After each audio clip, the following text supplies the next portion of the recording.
And so for a president, the incident just happened 10 days back that people were protesting about, bad governance and hunger in the land. That is very obvious. You understand? And you went ahead to get the SUV worth of that amount. It shows that you don't have the interest of people at heart. Yes, imagine the president was inside, he would have been seized as well. Our president would have been seized. If you talked about international law, thinking that the presence of the presidential jet is an extension of Nigerian protectorate, which is a lie.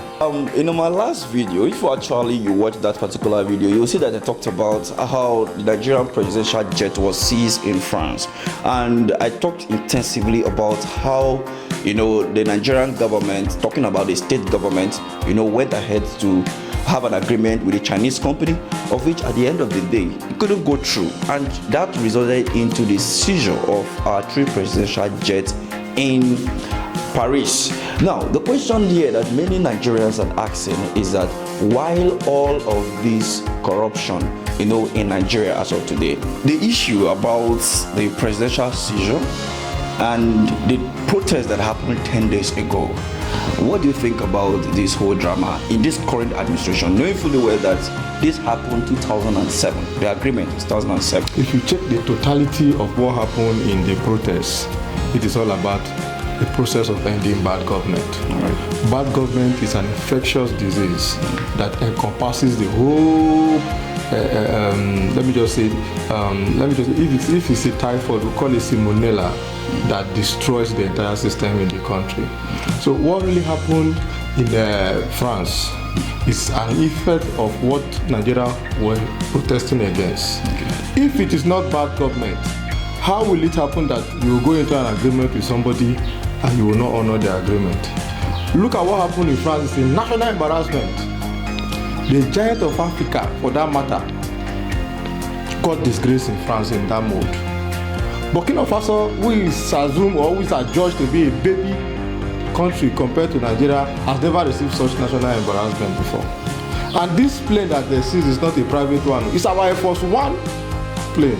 Imagine the president. Yes, imagine the president was inside. He would have been seized as well. Our president would have been seized. If you talked about international law, thinking that the presence of the presidential jet is an extension of Nigerian protectorate, which is a lie. Because international law encompasses that our embassy is an extension of Nigeria, but the presidential jet is not parked in our embassy. It is parked in a French airport, which also gives the French the authority, based on the court order, to seize the presidential jet. So in a nutshell, what I'm trying to say is that corruptions, wrong way of doing things, has eaten into the fabrics of Nigeria to the point that everybody, including the international community, does not regard Nigeria as a fair or free country to do business with. I don't want to say the judgment was unfair or not, because in terms of judgment, there is also a room for appeal. But as it stands now, let's say the judgment of the judges are the wisdoms of God. Nigeria has air, and they have seized Nigeria private jet. So let's speak with our next is Mr. Austin, who will be talking to us about this same issue. And again, for the fact that Nigerians are suffering from no high level of hunger and underdevelopment, it's still a surprising thing to us to understand that some governors are even purchasing vehicles worth over $100 million. Before the president traveled to Equatorial Guinea the other day, he drove from the villa to the airport on a vehicle worth over $100 million. And the same vehicle was seen given to traditional rulers in another part of the country, which I talked about in our previous video. If you've not watched that video, please check it out. So welcome, Mr. Austin. Thank you so much. So now, what do you think? The president is driving a new vehicle. Since we know our president, they normally drive a Mercedes-Benz. Yes. But unfortunately, we have seen them driving a new vehicle, an SUV, which costs over 100 million. And this is coming after the End Bad Governance protest, and we have seen some traditional rulers being given the same vehicle in the northern part of the country, which have been seen as a states that or region that is filled with a lot of underdevelopment.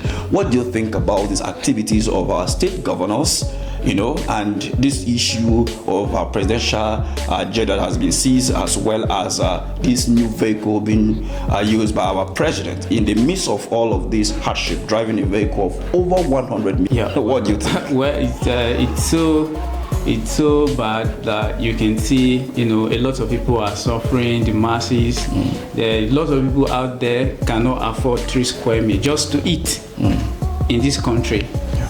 You understand? So you can consider this as, it's negligence. They don't consider the people that vote them into power. You understand? So for a president, the incident just happened 10 days back that people were protesting about, bad governance and hunger in the land. That is very obvious. You understand? And you went ahead to get the SUV worth of that amount. It shows that you don't have the interest of people at heart. That's number one thing. The truth of the matter still remains that the Nigerian government have a lot to do, and for them, to bring development to our citizens, the best thing to do is to stick with policies that are people's friendly, and as well as reduce corruption to the minimal level. That is the only way we can achieve development. In fact, look at some of those small African countries. Look at South Africa, for example. Look at a country like Burkina Faso. Look at Niger. Look at Mali. Some of those countries. Look at Cape Verde. They are coming up, and Nigeria is going down the drain every now and then with a lot of scandal. What do you make of this? Let's have this conversation in the comment section. Hit the like button, subscribe, share this video to reach a larger audience. Thank you.